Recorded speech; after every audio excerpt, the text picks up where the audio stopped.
What's the most impressive dinner you have ever made your wife? Impressive dinner I've ever made? I mean, we kind of nowadays are definitely going for the just simple over impressive. Probably not impressive, but one that sticks out. Just because it was the time of year, I think she was pregnant, but it was just very cozy. Was a lasagna soup, and it just was delicious. We love pasta, and just kind of the soup, and just make it a little more. Really, just the texture of it was soupy. Yeah. Yeah, that was a good one. I feel like she was pleasantly. That was one we even ate for leftovers. Now you don't eat leftovers. I don't know why. You don't eat leftovers? I always forget. You forget because Derek Hall just doesn't eat leftovers. Period. Oh, he's just like I'm too good for that. He claims that it's he just buys enough and makes enough for like one night. And I think efficiency. I think that looks great. Pretty good. I think in the bowl. I think for efficiency. That can't be right. Well, that's what he claims. It was a very hot take. No way you're getting enough food for one serving. Who does that? I mean, if you make a steak and a potato. Yeah, and a potato. That's I mean, that's generally not how I cook, but sure. I did, like a few weeks ago, Thanksgiving. It was Thanksgiving. Made a few pies. Yeah. For the first time? Yeah. I pie crust from scratch? Pie crust from scratch. I don't know if you're familiar with Claire Saffitz. She's a New York kind of pastry chef. She was in the Bon Appetit group. And yeah, I tried my hand. I ended up making like 4. I brought 2 into the facility for people to try and eat. And for her, then my kind of family. And so. What kind of pies were they? Pumpkin pie. You had 4 pumpkin pies? 4 pumpkin pies. Now, it does take a little bit to get used to pie crust and that process. Yeah, that was, I think, the part that I was like very like in my head about like, this wasn't as good as the first one, trying to do it again. But the recipe was good, and I kind of got better at it as I followed it. And so, It really is one of those things that you should just keep up as a skill. Every time I do a pie, I'm like, why don't I do this more often? I know. Grandma's recipe works every single time. Why don't I do this more often so that it's easier? Have you baked many pies? Yes. Many a pie? Pecan pie is my favorite. Pecan. Yeah, I love pecan pie too. Never baked it though. Only pumpkin pie. But there you go. Next year, we're going to add to your repertoire on that one. Now, I know that you are comfortable in the kitchen. What is the biggest mess you have ever made in the kitchen? Mess I've ever made? So, I forget whose recipe it is, but once a year, I guess I'm saying a lot of baking things. There's this orange scone recipe. Oh. It might be a magnolia recipe. Okay. So, who's that? Joanna Gaines. And it's orange scone, and I feel like I like them, and so Julia made it the first time, maybe 4 or 5 years ago, and I've made them a couple times since, and I enjoy them because I like them. But I look around after or midway after I'm done, and there's just stuff everywhere, and I'm like not great about like cleaning as I go. I'm just like, all right, I use it. If I need it again, I'll wash it, then use it. But that is definitely the biggest mess I've made, making those things. That looks pretty good. Yeah. Where did your love of food come from and cooking? I don't know. I feel like growing up, my grandmother, we lived nearby, my abuelita, and so she cooked. She was a good cook, and she cooked all this Hispanic food, Mexican and Cuban food. My mom, she worked, and as soon as she got home, she was able to whip some things up pretty quick. It was kind of just quick stuff because we were always on the go, my family, and I don't know, I guess I saw it. The women in my life kind of cook. My dad, he dabbled a little bit here and there. My grandmother on my dad's side lives in Memphis, and she was a great cook. She was a great home cook. A lot of, Southern food. We had, fish fries and all that stuff down there. And so I was around people who cooked, and it was just kind of like nothing crazy. It was just like, oh, I know how to do this. Let me whip some stuff up. And that's kind of how I treat it. Like, it's kind of a good feeling, and then it's good food. Yeah, but you're talking about whipping stuff up. You're actually following recipes. Oh, you must take the time to either read a recipe book or to do searches online somewhere. Well, I feel like because of the handiness that I have kind of in general, just like stuff around the house, and that mixed with a little bit of like type A, like I can follow instructions. I feel like it's really easy. When people ask if I could cook, I don't really say yeah, but I'm like, I can follow a recipe. Like, that's fine. That's what cooking is. I know, I can measure and like do all that stuff. Which is perfect for having you on the show, right? The measuring part is exactly a cinch right. for him. Exactly right. And so, yeah, I don't know. I feel like it's not that bad. You just got to dive into it and kind of not be afraid of making mistakes. And I've made plenty of mistakes, especially with like protein. Oh. Well, like, what's the one that you tried that you were shocked it didn't turn out? I feel like still sometimes I'll make like a different cut of meat than I'm like used to. And I'm like, oh, I'll just, throw it on the grill or whatever. And I'm like, man, I can't believe I messed up again still for years. And my wife's super nice about it. Julie's super nice about it. But she's like, yeah, this is tough. I'm like, what? Yeah. Different. We move so much, different ovens, they operate differently. It's like, it's always a protein, specifically beef, that gets me every time. Now, you do have food in your family. It's not just your mom and your grandma's and you. Yeah. You have a connection to one of the, I don't know if it's most famous places in Seattle, but definitely one of those things where if you like sandwiches, yeah, you have heard of Paseo. Yeah. I know, that is crazy that, I'll sleep this out here. Lightly flour. You're a pro. Look at that. Still. I could help you with this. You could? I could flour the board again for you if you would like. Am I like trying to get it like not to be as like kind of wet? Am I like? I think maybe just like a little bit more flour so okay. that it'll stick together. Yeah. So Paseo. So my abuelita, my grandmother, on my mom's side, is from Cuba. Havana, Cuba, and they had siblings, and the youngest sibling, he was able to kind of come over to the States as a little boy before everybody else, pretty much. And when he came over here, he ended up in Florida, and then got adopted to a family in Washington. And meanwhile, my abuelita and her sisters ended up in Chicago, where I'm from, and they still live. And he was born, or not born, but he was raised out here, and worked around to, just odd jobs here or there, was around restaurants then, kind of in the kitchen, doing it, whatever, amongst places. And then he just was so handy, he started Paseo. And it became just a huge thing out here. When was the first time you had Paseo? So I've never had Paseo because when he was a part of it, I was younger. I wasn't out here. And then now, him and his sons own and kind of operate still Un Bien. Yes. Which there's 2 locations. And so, that's kind of now where they're all at. My cousins, they run. I see them now when they're out here. And they this past game, they catered the food for the team afterwards. And so, it's kind of just a very crazy, small world. Awesome. So you've never had the sandwich that made Paseo famous? No, never had it. Is it a surprise? But you've heard about it. Yeah. Oh, yeah. Right? Yeah. Is it a surprise that those are the flavors? I mean, given what you've just told me about your mom, about the family, about your grandma. Yeah. It is unique. It's crazy. It's kind of like a Cuban, like Caribbean fusion, which is super unique. And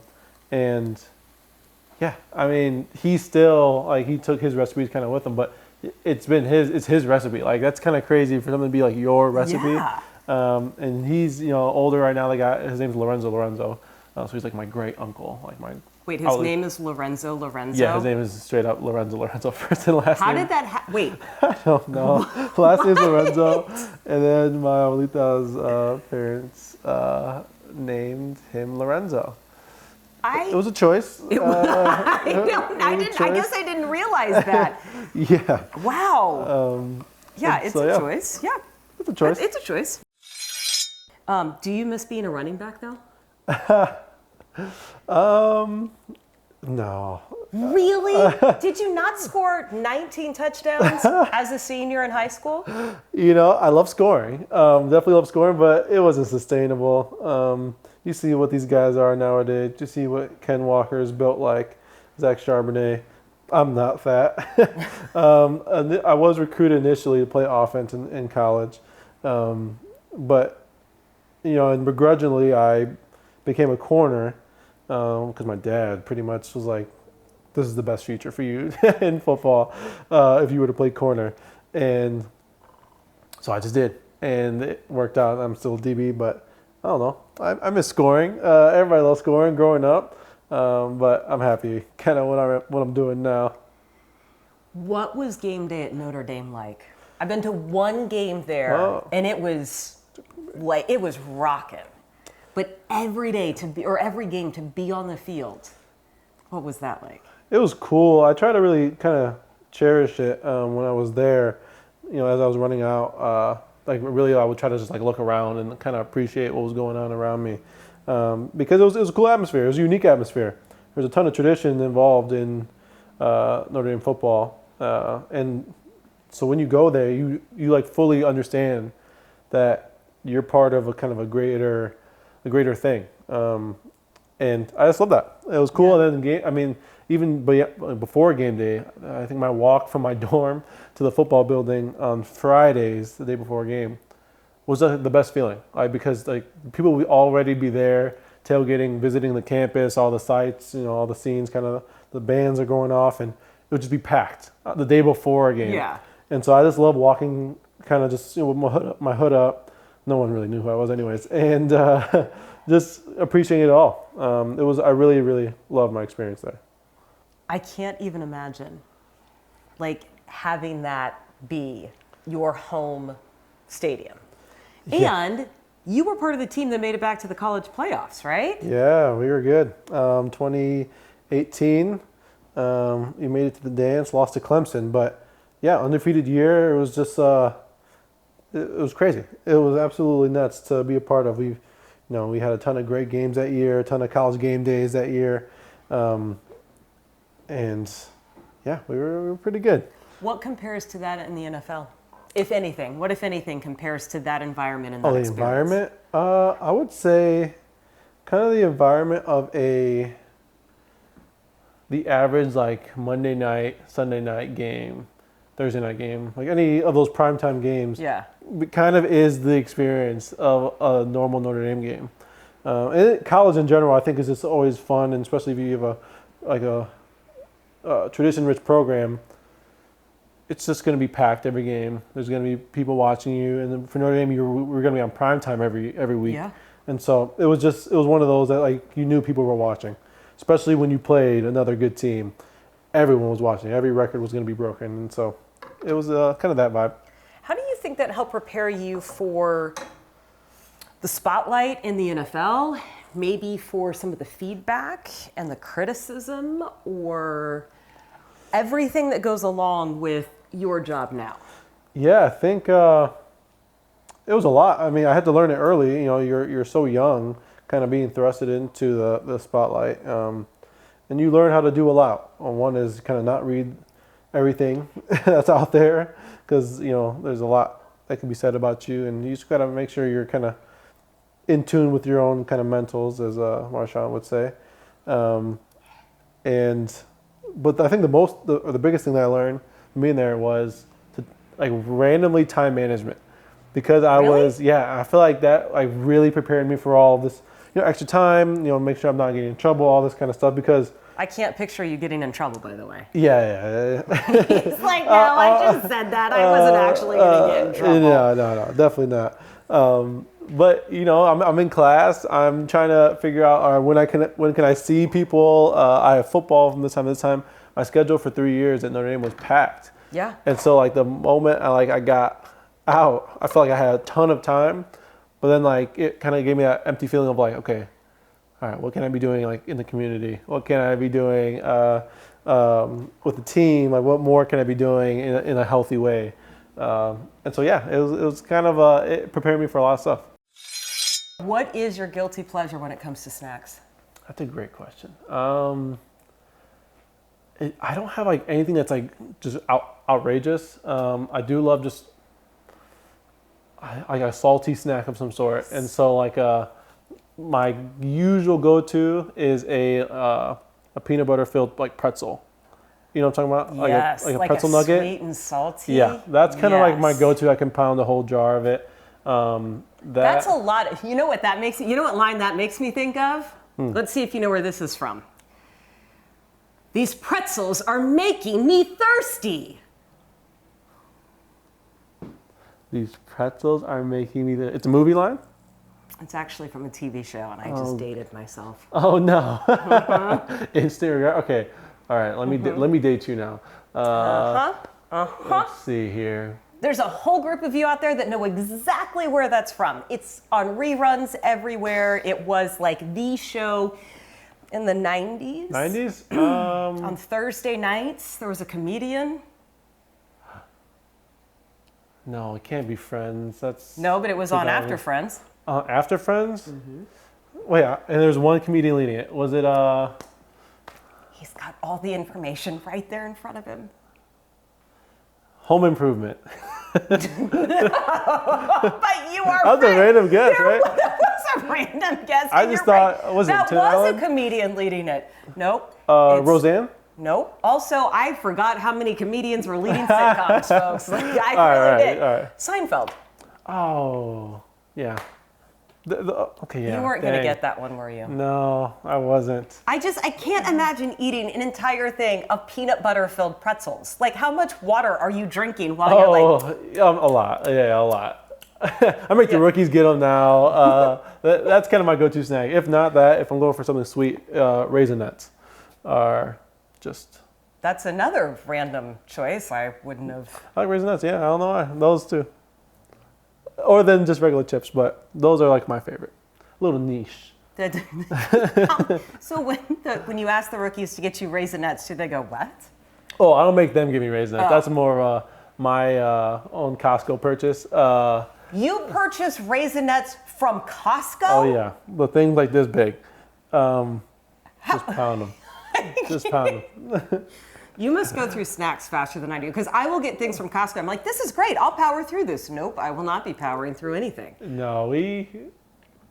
yeah, because Julia also eats those, and so we just kind of those are good. Those are. Peanut butter they're pretzels good. are just mine though. Okay, those are good. I mean, I like to stand in front of the refrigerator and dip my chips straight into like sour cream. Okay, just straight up sour cream, Yeah.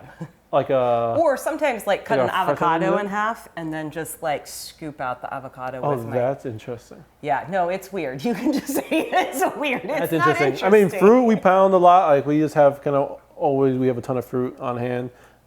Julia's family they love French onion dip and like like a ruffle Yes. sour cream and Yep. cheddar. Yeah, that's Yeah. kind of a go-to, which is always good. Like, but I don't like buy chips for myself too much. But if they're there, I'll eat them. So I don't know. Maybe it's just restraint. I have no idea. Is that what we're calling it? I don't know. We were talking about snacks. My mom had every snack imaginable. My mom Really? has the best pantry right now. Ooh. So for my niece and nephew, they know that Nene will give them anything they ask for.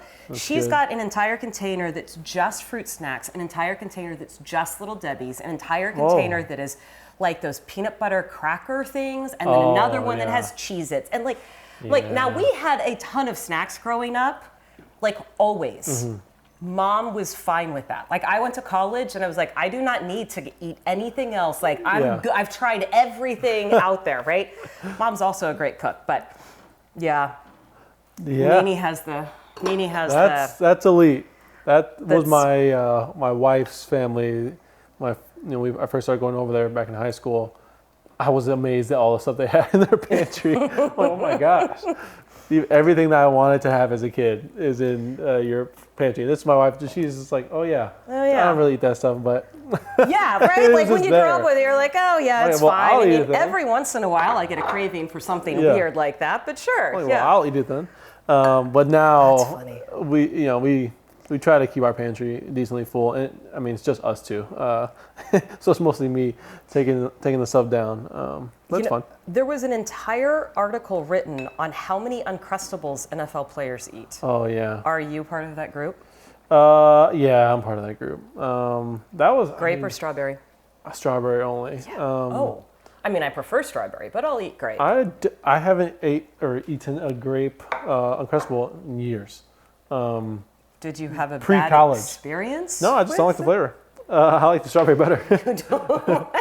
Okay. Just every PB&J I make, even at home we make them a lot. Just for quick lunches, always strawberry jelly. Never eat grape jelly. Very random. I don't know. I prefer the flavor. Strawberry was my favorite fruit growing up. I think maybe that was why. I have no idea. But I haven't. Even if there's no strawberry Uncrustables left and there's just grape, I literally don't eat it. I don't eat one. But strawberry, I'm good for like ones. 5 or so a week, probably. 5 a week? Those are my halftime snacks during Yeah, games. yeah. Game Super days. easy. Game days, yeah.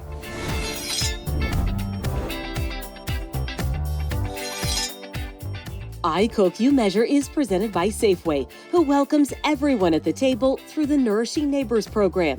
You can donate in stores or by visiting nourishingneighbors.com.